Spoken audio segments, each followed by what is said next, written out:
All right, welcome everyone. Semblance of Sanity. I'm Caleb. I'm Jacob. And we're here for Medalist Season 2, Episode 8. All right. To the jump coach. Yeah. Awesome. We had our little night drive and a really good sweet bonding conversation. Yeah. But apparently this is the penultimate episode. Right. Because there's only 9 episodes in the season. I thought there was more. I thought there was more too. I have never seen an anime season that's only 9 episodes before. That wasn't like a bad thing or something. So hopefully everything's good. Right. Yeah. But yeah, apparently there is a movie that will be coming after this season. Which, awesome. I mean, I'm all for that. This Yes. show deserves more effort and production value just in general. It's Please. a fantastic story. Yep. But okay, yeah. Let's have just a good, like, recovery for the two of them to be like, hey, we tried to jump out on a limb a little bit too early with some things. It didn't quite work out. Yeah, it almost was bad, but you know what? Solve the we'll make it work situation, here. mental reset, and then finale, go and do the actual competition. Yeah.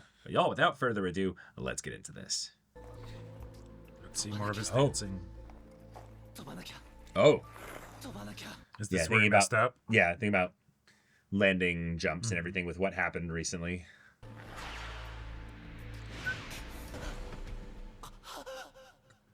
Oh, hit the back of his head pretty hard.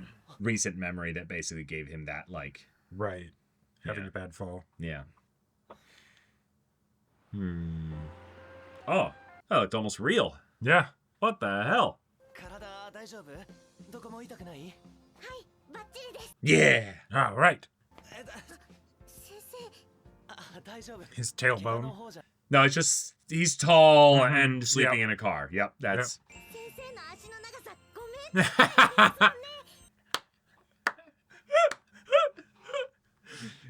It's kind of like how a kid will be like, "You're like 50 years old, right?" It's like, I can't take it.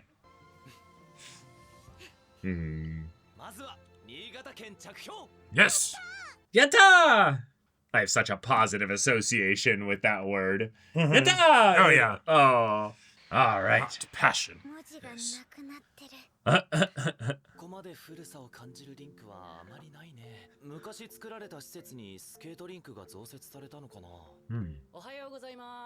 Hey! good to see ya. Oh, he looks sleepy still. Yeah. All right. Right. Where's the fantasy world that you're the protagonist of that saved them all? Oh! Because nobody uses it, really. Right. They're like, please use it. We need money to maintain this place. Scott's gonna be watching real closely.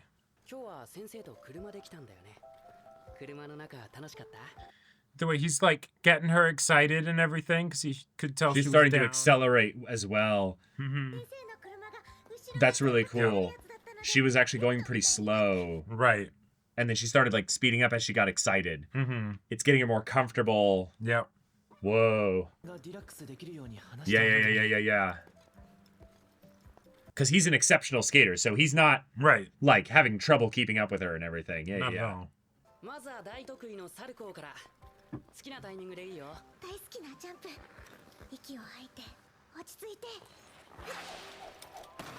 Oh, nice. Yeah, I know, man. It's beautiful.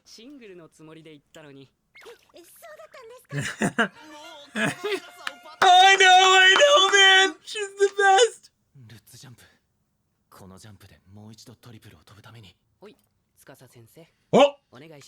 Oh, yeah. He's gonna help make sure that you know how to do it, so that way you can do it back home. Whoa. Okay, cool. So you're learning too.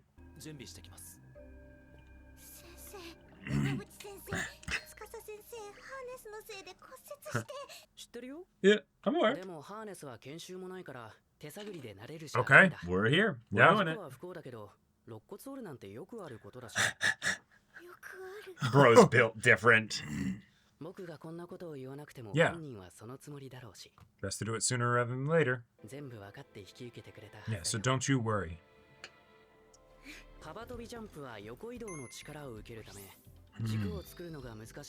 Mm-hmm. Yep. Yep. So it's wonderful. Yeah. Mm-hmm.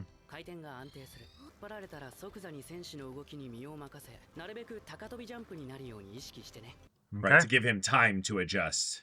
Mm-hmm.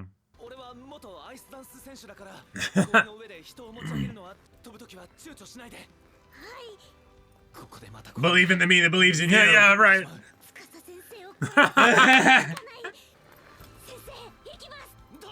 Oh! Yeah! There you go.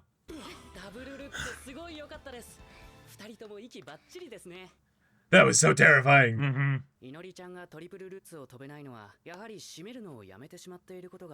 Stopped tightening too early.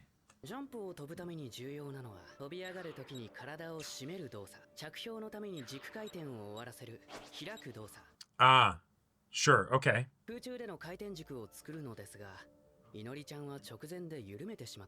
Ah. これでは予想外の方向に行くし回転ができない。怪我が怖くてためらっちゃうのかな。もう一回飛んでもらうので。Cool. They're alternating, and this gives him the ability to observe things, which is what Sukasa's strength is. Right.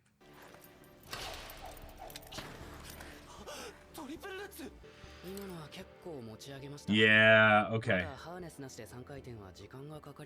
Okay, but this is why we do this. Yep. So we get the motion down in a safe way.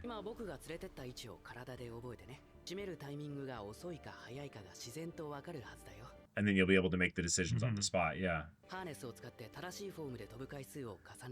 Yep.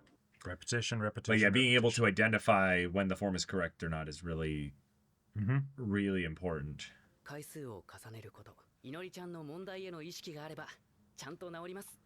Awesome!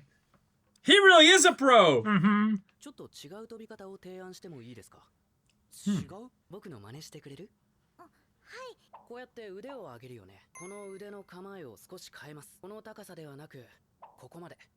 Whoa. No, that's good. Mm-hmm.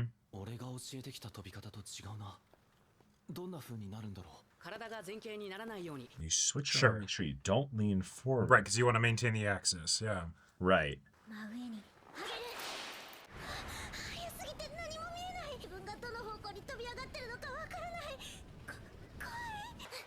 That's fine. He fell. All right. He fell. Yeah. Yeah. You felt it. Uh-huh.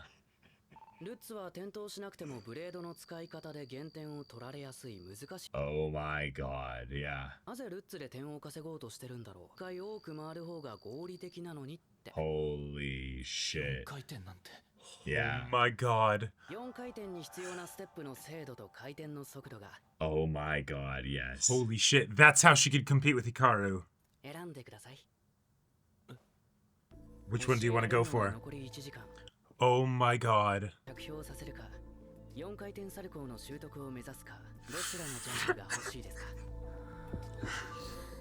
I mean, you go for the quadruple, right? Oh my god, yeah. Holy shit.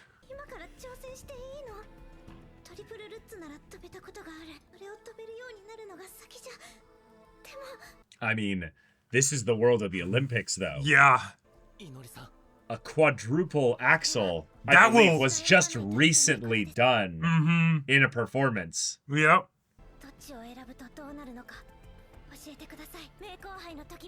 Yeah, good, good, good. Holy shit.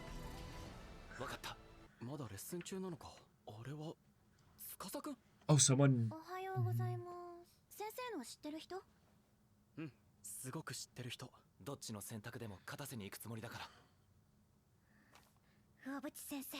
The quadruple. Yep. Holy shit. I am so excited. Oh my god. Yep. Increasing the rotational speed is the part that you're probably going to have the biggest issue with. Right, so that's the triple. You know, a little bit too far ahead of it, but yeah. Yeah, coiling up like a spring. Yeah.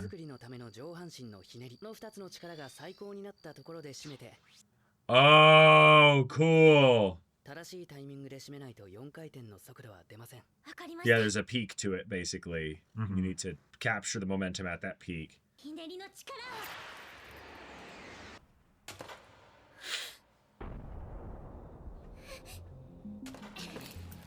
Oh, my foot spazzed for a second there. I literally like had a moment where I felt no, but now she's realizing, wait, this is how my sister got injured and lost her whole career. But it's on the other side of a wall. Yeah. A fear wall. Yeah, Yeah.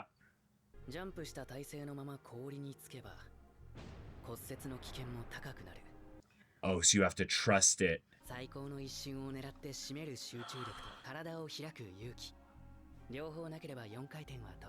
That's insane. Oh my god. Like, I knew the spinning was going to make it more injury prone. But that makes it way scarier.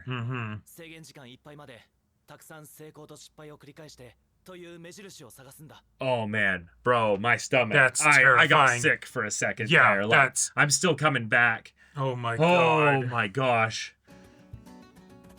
But it's also going to make her feel a lot more confident if she's falling safely over and over again. Right. Well, and the fact that she's on the harness means that the fall will be... The fall will be much safer. Yeah, you don't have to worry about the fall right now. Right? You won't have as much weight on it. Exactly. Because... Yeah, so they could, like, even if she falls the worst possible way, they'll probably be able to keep her from getting injured. It's when you do it without the harness. Oh, come on. No, it's okay. It's okay. Yeah, you're competing with Hikaru. Whoa! You could do this! Oh, the same words!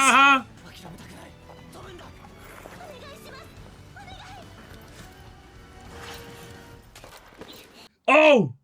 That was basically it. That was it. It was close. That was basically it. Oh. All right, Tsukasa. Yeah, that's right. It's going to take a lot of effort. Right. Good. Yeah, good. Get it all out there into the open. Uh-huh. Yeah. I love this show. 4回転がどんな感覚か俺に教えようって考えてくれないどこの筋肉がギュッとするか光が目の前を通り過ぎるのか Yeah, feel it. 回るとき降りるときどんな風が頬にかかってくるのか成功のためじゃなくて Describe the process, yeah. どれだけ細かく世界を感じられるかがコントロールの鍵だよ Right. Oh, that's such a cool hack. It's really effective. Whoa. It's infinite, yeah.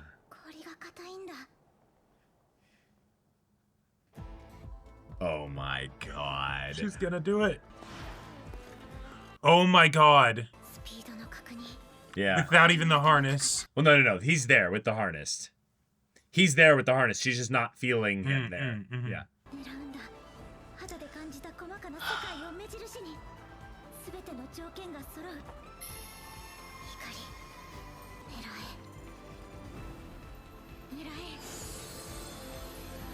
Arms nice and high.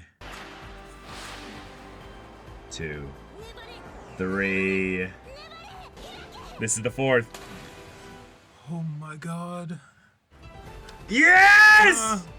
Yes!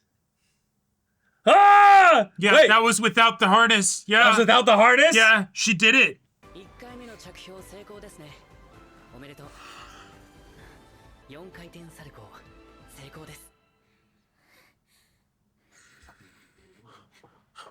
Yeah!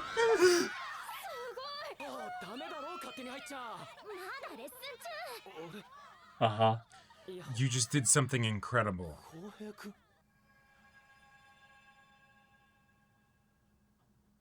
Whoa. Oh. Okay. Maybe one of his earliest like peers that went ahead of him. Right. That was beautiful and wonderful and hype and oh my god. That was so exciting. And thinking back to her sister's injury and like oh man. Yeah, I don't know. Maybe you're afraid of getting hurt. Oh my gosh. Don't do me like that, show. I was wondering, like, how the hell are they gonna make her actually be able to compete with Hikaru, right?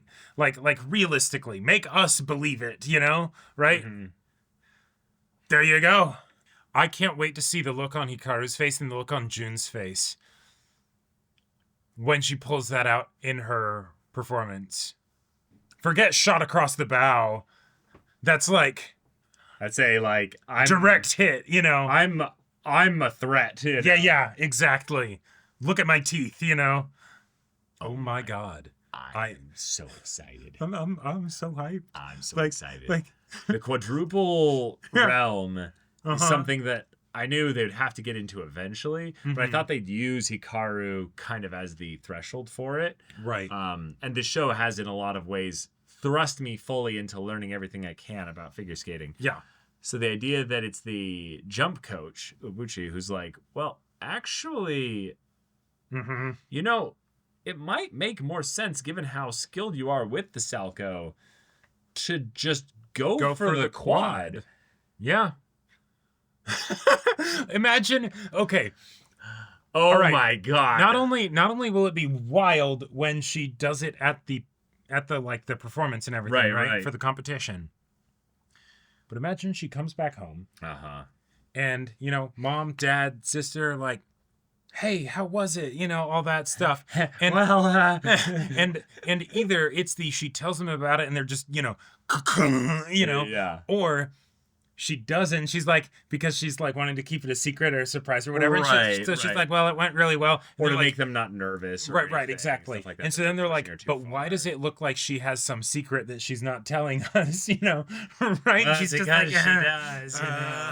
It's a little bit, a little bit of a something there. But having it be behind the world of injury and ambitious, maybe taking on more than you can chew immediately is really fun here because we don't know this world here. So the idea that the jumping coach is kind of saying, hey, Tsukasa, you trust me and you've hired me and set me up for this thing here, so I'm going to do my best to help her. Right. So I'm going to do this here. I'm going to suggest basically some coaching stuff that you have not done thus far. Right. And I'm going to make sure you know how to use the harness so you can do it back home. Right. You know. But by introducing this, it is potentially overstepping my bounds a little bit to kind of put this idea in their head that she can do it. But I mean, you are wanting me to help her with her jumps. Right. So and we don't have limited time, so right, if your goal is specifically to get one jump done and kind of understood that you can then repeat without me, are you sure you want to go for the triplets? Yeah. Because she might just be prepped for a quadruple Salco. And that's more points. And that's way more points. Not just a lot more, like a considerable amount more. Yeah. It's far more than a triple axle. Which, I mean, obviously it would be. Right. It's, you know, if an axle is kind of a 3.5, it gives an extra half rotation. Yeah, you would hope that the easiest quad is more points still than more the points. hardest triple. Right, but it's still a considerable amount more because the part that they leaned into, and I love that they leaned into this, was that you need to keep yourself closed the whole way down. Right, until the very last second. Because once you start opening, you slow down. Well, not just you just slow down, but that's the point when the actual leg, like stability and all that becomes an issue, and then the injury potential spikes. Like, oh, I thought he was saying that you want to wait until the very last moment, but you can't land with your body still tight because then that's when the injury happens. You know? So he's talking about when people fall from a high place, they instinctively try to open up their bodies. Right. You get close to the ground, you subconsciously prepare to land. However, if you open up too late and land while still in your jumping position, yeah, the risk of fracture goes way up. Right. Basically, you need to get that perfect, like... Yeah. You need to open up at the very last possible second. Right. Because the opening up part is the dangerous part, basically, when you're spinning that fast. Because basically, if you think about it, in that opening up with your arms basically separates your legs too. By doing this, it's easy to basically tighten everything and basically keep your legs in that like very thin bit there. By opening up, that also creates more of an angle where your feet are less straight. No, right. But I'm saying that makes it you're like guaranteed to fall and not land it, but the fall is going to be less harmful because it's not coming down directly onto anything. It's like I don't know what you're saying. The way that you're going to fall is your legs flying out from beneath you and you land on your ass or something, right? It's not... Well, yeah, but I'm talking about injury here. No, right. And the thing that he said is that the if you don't open up and you're still in your jumping posture when you land, that's when the risk of injury goes way up. Yeah.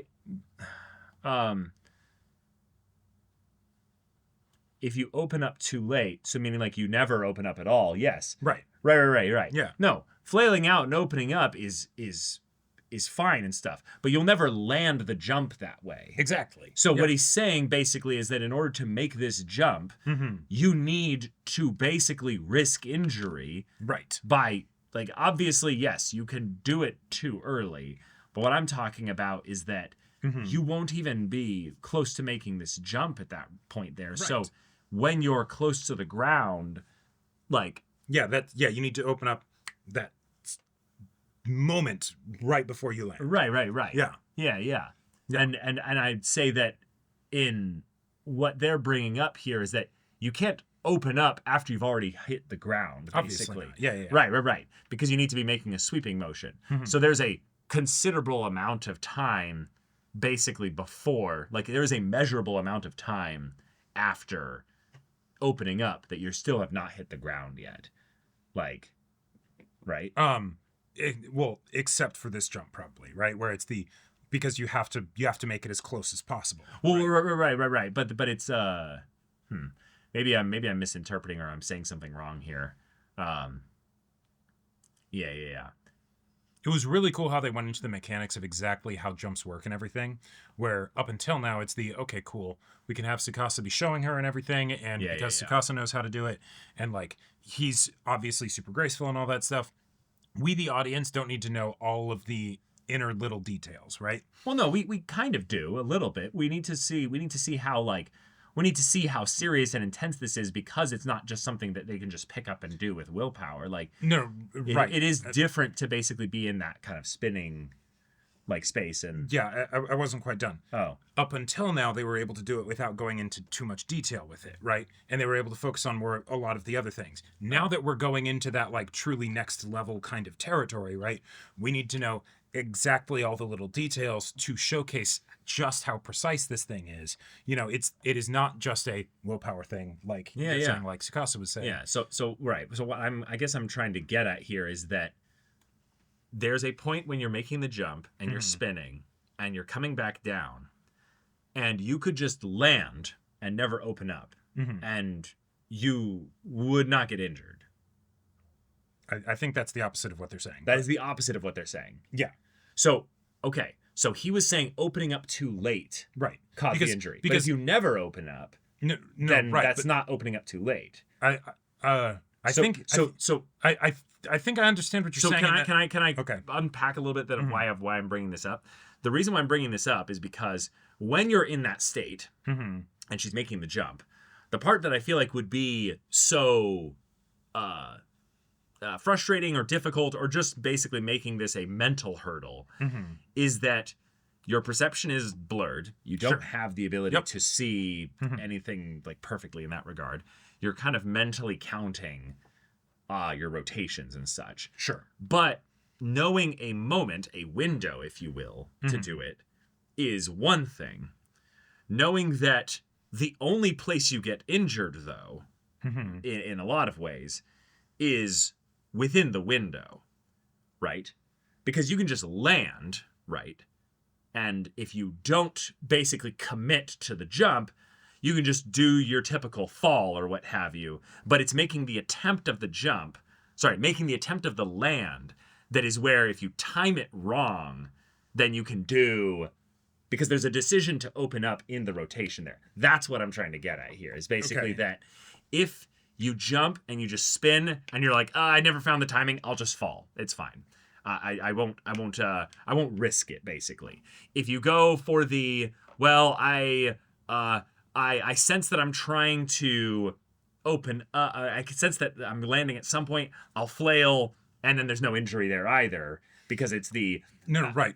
But I think if the first example that you're talking about, there's an inherent, and then I flail, right? Where it's the, I'm not making it, and so, right. Right. So if it's the, I'm almost at my 4 rotations, I haven't quite got there yet, and so then you don't open up and then you land. Right. That's the going to open up too late. So right. So what you're talking about is because it's a subconscious thing that people feel forced to do because of the danger of hitting the ground after they've jumped from a very high thing there. That's the opening up what you're talking about? Yeah, that's what you're talking about. The opening up. Like, that's something that he was bringing up that people feel subconsciously that they have to do. No, yeah. That wasn't what I was trying to talk about, but anyways, I feel like we're getting into the weeds here. So I'm trying to talk about a theme thing here. Okay. And I think you're getting bogged down in my poor ability to explain the mechanics of what I'm getting at here.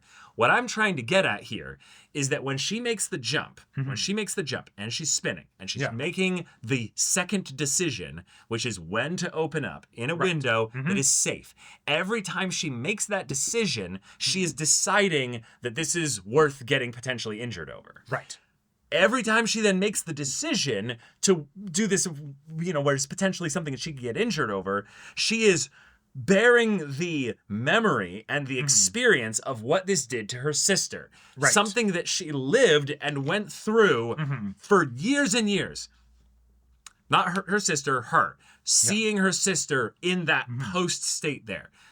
The ability then to have Tsukasa realize that she could be thinking about that without her necessarily even needing to say that she was thinking about that, and saying, I'm going to tell you that when you're in that window of time where you need to make the decision there, even like before that, I'm going to have you be thinking about teaching me exactly what this feels like and thinks and experience and what that is, to where by the time you get into the window where it's the, somewhere around now, you need to make the decision, the second decision post jump. I think that is just peak coaching. Yes. And I think that her making the jump here and making the decision, given that she doesn't know what the in some ways it felt weird to me that he never actually said, this is when generally you should be making the timing of when to actually open up. He just said, you'll feel it out. Yeah, which to me made it feel like there's a way to do this safely where you can feel the timing by basically not making the decision, going all the way through, and basically just falling, and then by learning what the timing is of your quadra spin bit there, you can then eventually be like, okay, this feels like when it would be a good time for when I would typically land a triple, so I will, replicate that within the next window of the spin, which, for the quadruple. And for Tsukasa and all them to basically like sidestep what I felt like would be important mechanically to go into and just say, your head's in the wrong place here. Yeah. Because I understand you're making a decision here and something that is to avoid getting injured, but we don't need to be there. Right. Like, it's going to be okay. Tsukasa was able to basically pinpoint the similarity between the two of them, while at the same time acknowledging within himself, and so not kind of overstepping his own capabilities with coaching. Oh, yeah. Because he does not have the capabilities of doing a quad, right? Correct, yeah. He cannot tell her like how to do it. They can tell her the things that need to happen. He cannot correct her judgment really, other than like, oh, let's look at this video of what happened, right? You know, but like, okay, yeah, it looks like you opened up a little bit too late, right? He doesn't actually know what it feels like. And so it's but I can tell that you are stressed about this because you're thinking, hey, everything's riding on this.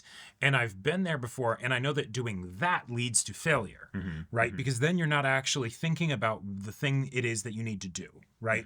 And so, yeah, telling her to, think about explaining it to me and exactly how it feels is a fantastic way. Like, Tsukasa, you do have some exceptional talents here. Coming up with that as a saying to quickly and effectively get her to be listening to all of the different physical stimulus that she might be receiving about how to perceive when it's the right window, rather than,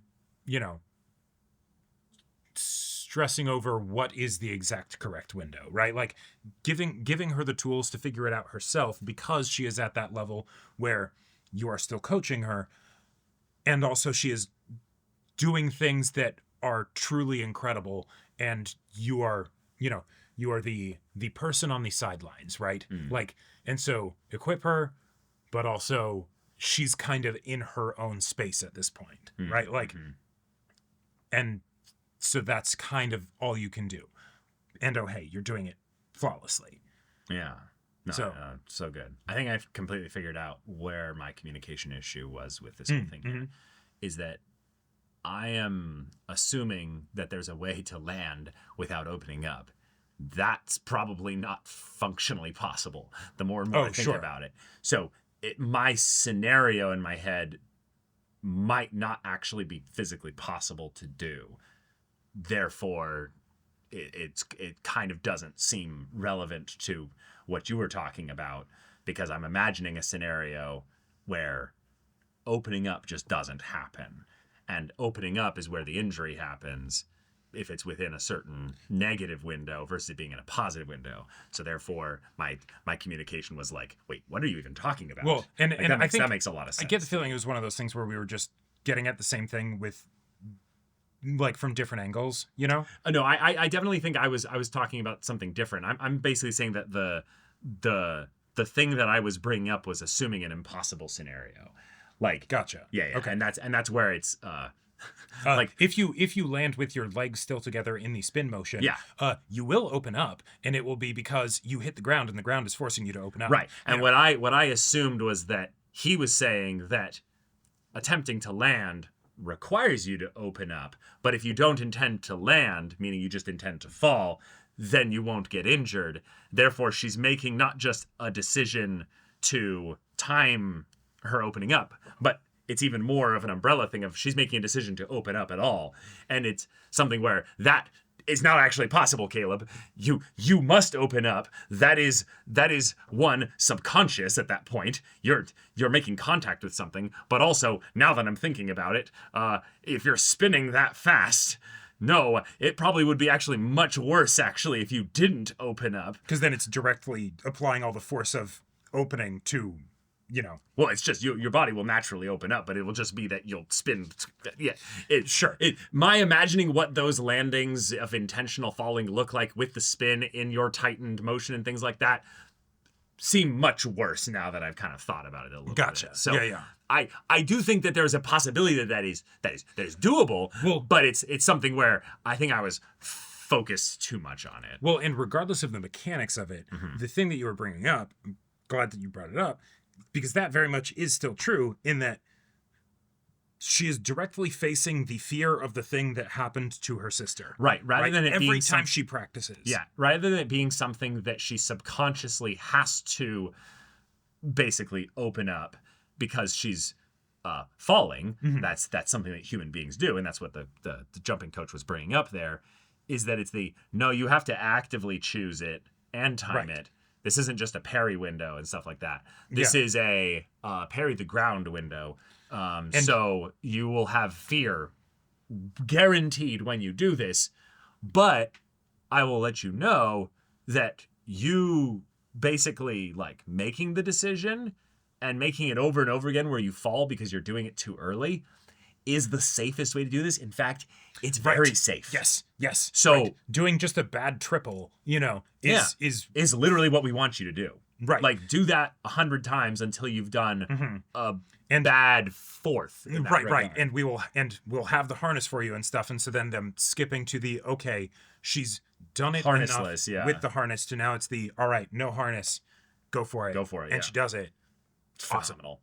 Also, just the show actually just turning up everything visuals wise to give us this spectacle of glorious. Her on the ice by herself, enraptured by the experience and the feeling, and that being something that Tsukasa guided her to do as well. Just also, it's a very uplifting show. I loved the bit of the kids then being like, "Whoa, that was amazing!"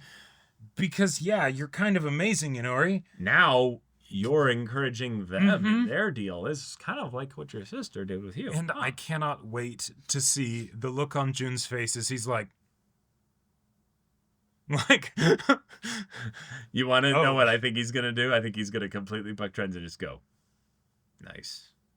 Tsukasa, that's pretty good. Yeah. Okay. Right. Good job. Sure. Yeah. We don't bring those to competitions because there's a little bit of a risk and we've never needed it. But right. Okay. Do you want to know what quads Hikaru's working on right now? And it's like, wait, totally. Right, shit. Where it's the it's not that Hikaru isn't also working on these things. It's just that Hikaru doesn't need to bring them. Maybe we don't bring them to the competitions, or maybe she's actually thinking so far ahead that we're like, no, you don't get it. We're looking to make her name synonymous with figure skating, to the point where maybe when we bring out the quads for her, it's going to be on the world stage, and it'll be like 2 of them at once or something. Yeah, exactly. Like in the same performance, and that feels like the kind of thing where you could still have the escalation without it feeling without it feeling like Hikaru was supplanted as the incredible figure skater she is, or that Inori's effort doesn't really mean much, really. Right. Yeah. Exactly. Yeah. Oh my gosh, but. I also really just love, is it Uebuchi or Ueguchi? I think it's Uebuchi. I think it's Uebuchi, yeah. It always makes me think of Uebuchi. I love the way in which he basically has these moments where he's like, I want you to show me how you do this. And the way he sees the way in which she lifts up her arm, I think it's her right arm. Yeah. And instead of saying like, not like that, or I don't want you to do that, or something like that, he goes, let's adjust this. The way in which he makes everything cooperative, and he doesn't ask like rhetorical questions or things like that. He basically goes, okay, so observe that. Now observe that and the difference between that and this. And the way in which he makes things something where, I don't know, obviously we need to understand it as the viewer and stuff. Totally. But the way in which I feel like he makes things so positive for Inori shows, I don't know, just not just professionalism, but just there's a really good person too. Right. There's the being good at something and understanding something well, and there's being able to teach it well. Yeah. And he demonstrates that to an excellent degree. The fact that it's the, okay, all right, we're going to start out, and he doesn't tell her to do any jumps. It's the, I see that she's not really feeling the skating. There's not a lot of passion into it. Okay. Yeah. Tell me about the trip, how you got here and all that stuff. Getting her to think about stuff that's fun and whatnot. So that way she kind of like wakes up. Do you think a lot of that is because she's a kid? Because I think a decent part of it is. Okay, because one of the things I would love to almost bring up at some point, probably not in this discussion, but at what point do coaches just stop doing this? And just start. There's just kind of this element of where coaches are just gruff and terse, and they're like, "Just get it. You're this age now." And then you see this, and you're like, "Wait, this would work just as well on like probably a 25 or 30-year-old or something." Like, why is it that? I think the good coaches do still do stuff like this, but it's harder. Because kids. They're all a lot more similar than, once they grow up into adults and get all these different levels of uniqueness to them. They diverge from, exactly. Yeah. Whereas with the kid, you can be like, oh, hey, what fun thing did you do recently? And then they're like, "Ooh, I did this," and suddenly, adult might be more resistant, if you will. Exactly. Right? I see. But I think that's something that would still happen, especially at those high levels, where it's I can tell something's a bit off. You need to be relaxed, right? Like, otherwise this isn't going to work. And then maybe it'd be more of like a, open conversation rather than like a, sure. No, that makes sense. But I've just always seen that in sports and things like that eventually the kindness and the softness is just gone, and coaches and instructors and things like that are some of just the least fun people to be around. They're assholes, and this guy feels way too pure in some ways. Like that is kind of the Tsukasa vibe, being whatever parallel world you came from. I think the fact that he primarily teaches kids helps maintain that, because then it becomes a requirement for the job. Sure. Right? Like, you're not going to teach kids with bad bedside manner. That's just not going to happen. That just won't Whereas, work. if you have somebody where it's I've been working with you for 15 years. What the fuck are you doing right now? Come on, relax, man. Right. Like, it's the... that's good. There was a point where I heard Brandon Sanderson talking about how at one point his editor was just like, I don't like this. I thought you were good. What happened? Like, come on. Oh my god, that's it's brutal. Like, damn, but I thought you were good. Yeah, where was that necessary? Yeah, right. The beginning and end of that statement is fine. Yeah, what is this? What happened? Yeah, right. Like, that's great, but then I thought you were good. Like, what? Yeah. just bam, just right. It's like, okay, all right, fair. I will hopefully make it so that you don't need any caliber of bullets that thick to get through my skin. Maybe that's part of it, is basically that as a kid, their skin is very thin. Mm-hmm. It's very easy to get to their ego and basically be like, I'm gonna show you a carrot. Yep. If you go over here, you'll get the carrot. Mm-hmm. You'll get the affirmation, the praise, and all that. Right. Whereas adults can maybe have thicker skin. They're like, no, make me. I'm stubborn. I'm set in my ways. I'm stubborn. I'm not coachable anymore. That definitely makes sense. But all right, just still, I'm so excited for the finale. Me too. Yeah. But all right, y'all. Thank you so much for watching this episode's reaction and discussion. If you want to see the next episode's reaction and discussion right now, though, go check out the link in the description below for our Patreon. Get on early access there. You can watch full length timer reactions there, and all this comes with Discord access, so you can chat with us, the community there, about this show, about anime in general. Also, be sure to check out our Twitch channel if you have any of that interests you. We'll see you there. But until then, we're Semblance of Sanity. I'm Caleb. I'm Jacob. And we'll see you all next time.